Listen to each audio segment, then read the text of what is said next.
जो देखो थ्रेड तो हमारे को पिछले साल भर 2 साल 3 साल से लगातार आते हैं, हजारों मेल आ गए, मेल भी हमने देखने बंद कर दिए। तो इन थ्रेटों से कोई फर्क नहीं पड़ता। वो बोलते हैं कि लक्की बिस्ट तुम हमारे इंटरनल मामलों में बात करना बंद कर दो। आज आप बताओ, आज बांग्लादेश के अंदर खुलेआम हिंदुओं को मारा जा रहा है, ठीक है, घरों का आग लगाया जा रहा है। तो आज हम आपके इंटरनल मामले में बात नहीं करेंगे। आप एक काम करो, आप हमारे लोगों को नुकसान पहुंचाना बंद कर दो। कि जिस तरह जियाउल हक को एक प्लेन क्रैश में मार दिया, आने वाले टाइम के अंदर आशिम मुनीर को भी इसी तरीके से किसी कार धमाके में मार देंगे। पिछले 3 साल से लगातार तुम हमें थ्रेड दे रहे हो मेल के जरिए। आप तो मैं तुम्हारा मेल नहीं देखता हूं, तो तुम यूट्यूब या इंस्टाग्राम या किसी भी मेरे वीडियो पर कमेंट्स लिखना शुरू कर देते हो कि तुम्हें एक सामान्य मौत नहीं मारेंगे। आपको थ्रेड जो आ रहा है वो कौन लोग दे रहे हैं, किसके थ्रू? नहीं सर, जो देखो थ्रेड तो हमारे को पिछले साल भर 2 साल 3 साल से लगातार आते हैं, हजारों मेल आ गए, मेल भी हमने देखने बंद कर दिए। तो इन थ्रेटों से कोई फर्क नहीं पड़ता है ना। देखो एक सोल्जर है, एक स्पाई है, तो थ्रेड तो आएंगे ही। थ्रेड का उनका सिर्फ एक ही मकसद है कि वो बोलते हैं कि लक्की बिस्ट तुम हमारे इंटरनल मामलों में बात करना बंद कर दो। ये उनका एक ही मकसद है। आईएसआई का हो या डीजीएफआई का हो या वेस्टर्न के जितने भी पावरफुल देश हैं, वो बोलते हैं तुम बात मत करो। आज आप बताओ, आज बांग्लादेश के अंदर खुलेआम हिंदुओं को मारा जा रहा है, ठीक है, घरों का आग लगाया जा रहा है। तो आज हम आपके इंटरनल मामले में बात नहीं करेंगे। आप एक काम करो, आप हमारे लोगों को नुकसान पहुंचाना बंद कर दो।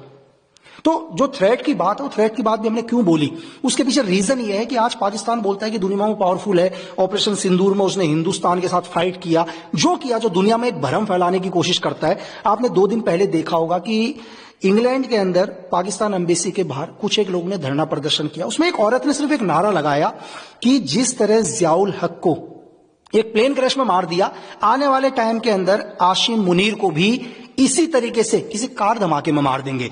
एक औरत की धमकी से पूरे पाकिस्तान के अंदर यह असर हुआ कि वहां के तत्कालीन प्रधानमंत्री शरीफ वो इंग्लैंड गवर्नमेंट से बोलते हैं कि हमारे आसिम मुनीर को सिक्योरिटी दो भाई, उनको खतरा है। आप उस पाकिस्तान मतलब दुनिया का पहला फील्ड मार्शल होगा या पहला सीडीएफ होगा जो ब्रिटेन से सिक्योरिटी मांग रहा है सर, और बात करते हैं कि हमने हिंदुस्तान को ऑपरेशन सिंदूर में सबक सिखाया। तो मेरा सिर्फ यही एक मतलब मकसद था ये थ्रेट का बताने का कि तुम्हें एक छोटा सा नारे से तुम्हारी हालत ये होगी। और पिछले 3 साल से लगातार तुम हमें थ्रेट दे रहे हो मेल के जरिए। आप तो मैं तुम्हारा मेल नहीं देखता हूं, तो तुम यूट्यूब या इंस्टाग्राम या किसी भी मेरे वीडियो पर कमेंट्स लिखना शुरू कर देते हो कि तुम्हें एक सामान्य मौत नहीं मारेंगे। तो ये थ्रेट बताने का सिर्फ ये था कि हमें कोई फर्क नहीं पड़ता यार आपके हजारों थ्रेट से भी। वही ऑपरेशन सिंदूर में जो पाकिस्तान के जो एफएम इसाक डर ने एडमिट किया है कि नूर एयरवेज में जो डैमेज हुआ था, उन्होंने कबूल किया कि हाँ ऑपरेशन सिंदूर में डैमेज हुआ था नूर एयरवेज। बिल्कुल, अभी उनके डिप्टी पीएम या विदेश मंत्री इशाक डार ने भी बोला, उनकी मजबूरी हो गई सर बोलनी, ताकि वो दुनिया को ये दिखा रहे हैं। उनको पता है कि हिंदुस्तान, आप अगर इस बार इंडिया ने रिएक्शन लिया तो इस बार इंडिया नहीं रुकेगा सर। आज से पहले वो लोग बोल रहे थे कि यार उनका कुछ भी नहीं हुआ, और अब बोलते हैं कि महज 36 घंटे के अंदर 80 ड्रोन मार दिए, हमारे नूर एयरबेस को नुकसान हुआ। आज क्यों पाकिस्तान उसको बता रहा है सर? पाकिस्तान ये जता रहा है, अपनी जनता को दिखाना चाहता है, अपनी आवाम को दिखाना चाहता है कि हिंदुस्तान दोबारा कोई बड़ा एक्शन ना ले सर। तो वही हम ये भी देख रहे हैं कि पाकिस्तान में जो प्रेसिडेंट आसिफ अली जरदारी उन्होंने ये भी एडमिट किया, उन्होंने कहा कि मिलिट्री ने उन्हें एडवाइस किया था कि वो शेल्टर में चले जाए बंकर के अंदर, जब जिस तरीके से ऑपरेशन सिंदूर चल रहा था। सर जिस टाइम ऑपरेशन सिंदूर चल रहा था, मैं आपको वहां के चाहे प्रेसिडेंट बोलूं नवाज शरीफ बोलूं या खुद मैं आसिम मुनीर बोलूं या आईएसआई चीफ आसिम मलिक बोलूं, इनमें से हर आदमी अंडरग्राउंड था, ये सेफ थे बंकरों के अंदर। जब तक सीज फायर नहीं हुआ, इनमें से कोई भी चाहे पॉलिटिकल आदमी हो या वहां के चीफ ऑफ आर्मी स्टाफ हो, वहां के सारे जनरल हो, ये सब के सब वहां सेफ बंकरों के अंदर थे। ये खुद बंकरों में नहीं थे, इन्होंने अपनी पूरी की पूरी फैमिली बंकरों में सेफ करी हुई थी। चाहे आज ये बड़े बड़े स्टेटमेंट देने लग जाए कि नहीं हमारे को तो आर्मी ने बोला कि सेफ बंकरों में चले जाओ, हम नहीं गए, इनका ऑल पूरी की पूरी फैमिली उस समय बंकरों में सेफ थी सर। वहीं फॉर्मर आर्मी चीफ फॉर्मर जे सिंह ने कहा है कि सोनिया गांधी का प्लान था सैचन ग्लेशियर पाकिस्तान को देने का। सर देखिए, उस टाइम के जो भी हमारे देश के chief of army staff general J Singh sir रहे या उस टाइम की जो यूपीए गवर्नमेंट रही, इनके बीच में क्या वार्तालाप हुई ये तो मुझे नहीं पता, लेकिन अगर देश के जनरल बोल रहे हैं तो कहीं ना कहीं इसके पीछे कोई तथ्य उनके पास होंगे सर।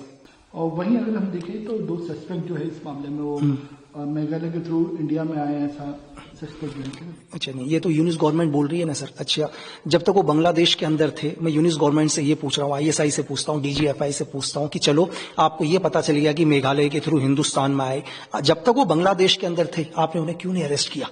आज आप कह रहे हो कि हमारी टेरिटोरिया से बाहर चले गए।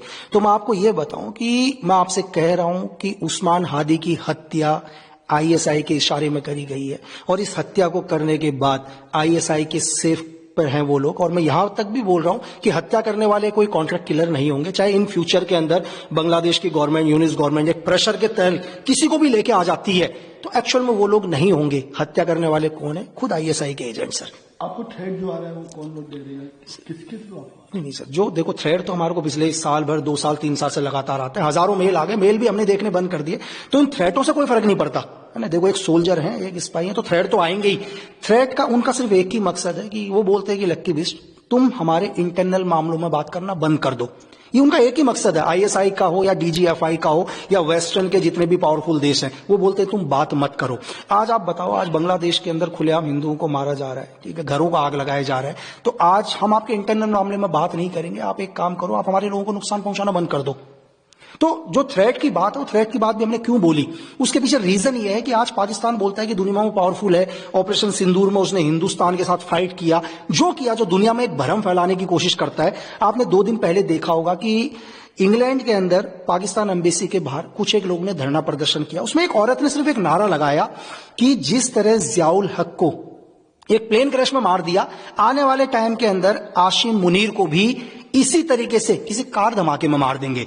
एक औरत की धमकी से पूरे पाकिस्तान के अंदर यह असर हुआ कि वहां के तत्कालीन प्रधानमंत्री शरीफ वो इंग्लैंड गवर्नमेंट से बोलते हैं कि हमारे आसिम मुनीर को सिक्योरिटी दो भाई, उनको खतरा है। आप उस पाकिस्तान, मतलब दुनिया का पहला फील्ड मार्शल होगा या पहला सीडीएफ होगा जो ब्रिटेन से सिक्योरिटी मांग रहा है सर, और बात करते हैं कि हमने हिंदुस्तान को ऑपरेशन सिंदूर में सबक सिखाया। तो मेरा सिर्फ यही एक मकसद था ये थ्रेट का बताने का कि तुम्हें एक छोटा सा नारे से तुम्हारी हालत ये होगी, और पिछले 3 साल से लगातार तुम हमें थ्रेट दे रहे हो मेल के जरिए। आप मैं तुम्हारा मेल नहीं देखता हूं तो तुम यूट्यूब या इंस्टाग्राम या किसी भी मेरे वीडियो पर कमेंट्स लिखना शुरू कर देते हो कि तुम्हें एक सामान्य मौत नहीं मारेंगे। तो ये थ्रेट बताने का सिर्फ ये था कि हमें कोई फर्क नहीं पड़ता यार आपके हजारों थ्रेट से भी।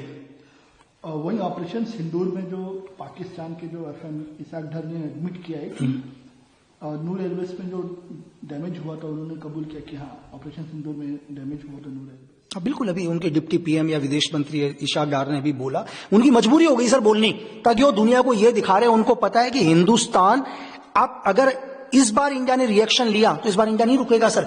आज से पहले वो लोग बोल रहे थे कि यार उनका कुछ भी नहीं हुआ, और अब बोलते हैं कि महज 36 घंटे के अंदर 80 ड्रोन मार दिए, हमारे नूर एयरबेस को नुकसान हुआ। आज क्यों पाकिस्तान उसको बता रहा है सर? पाकिस्तान ये जता रहा है, अपनी जनता को दिखाना चाहता है, अपनी आवाम को दिखाना चाहता है कि हिंदुस्तान दोबारा कोई बड़ा एक्शन ना ले सर। तो वही हम ये भी देख रहे हैं कि पाकिस्तान में जो प्रेसिडेंट आसिफ अली जरदारी, उन्होंने ये भी एडमिट किया, उन्होंने कहा कि मिलिट्री ने उन्हें एडवाइस किया था कि वो शेल्टर में चले जाए बंकर के अंदर, जब जिस तरीके से ऑपरेशन सिंदूर चल रहा है। सर जिस टाइम ऑपरेशन सिंदूर चल रहा था, मैं आपको वहां के चाहे प्रेसिडेंट बोलूं, नवाज शरीफ बोलूं, या खुद मैं आसिम मुनीर बोलूं, या आईएसआई चीफ आसिम मलिक बोलूं, इनमें से हर आदमी अंडरग्राउंड था, ये सेफ थे बंकरों के अंदर। जब तक सीज फायर नहीं हुआ, इनमें से कोई भी, चाहे पॉलिटिकल आदमी हो या वहां के चीफ ऑफ आर्मी स्टाफ हो, वहां के सारे जनरल हो, ये सब के सब वहां सेफ बंकरों के अंदर थे। ये खुद बंकरों में नहीं थे, इन्होंने अपनी पूरी की पूरी फैमिली बंकरों में सेफ करी हुई थी। चाहे आज ये बड़े बड़े स्टेटमेंट देने लग जाए कि नहीं हमारे को तो आर्मी ने बोला कि सेफ बंकरों में चले जाओ, हम नहीं गए, इनका ऑल पूरी की पूरी फैमिली उस समय बंकरों में सेफ थी सब। वहीं फॉर्मर आर्मी चीफ फॉर्मर जे सिंह ने कहा है कि सोनिया गांधी का प्लान था सैचन ग्लेशियर पाकिस्तान को देने। सर देखिए, उस टाइम के जो भी हमारे देश के chief of army staff general J Singh sir रहे, या उस टाइम की जो यूपीए गवर्नमेंट रही, इनके बीच में क्या वार्तालाप हुई ये तो मुझे नहीं पता, लेकिन अगर देश के जनरल बोल रहे हैं तो कहीं ना कहीं इसके पीछे कोई तथ्य उनके पास होंगे सर।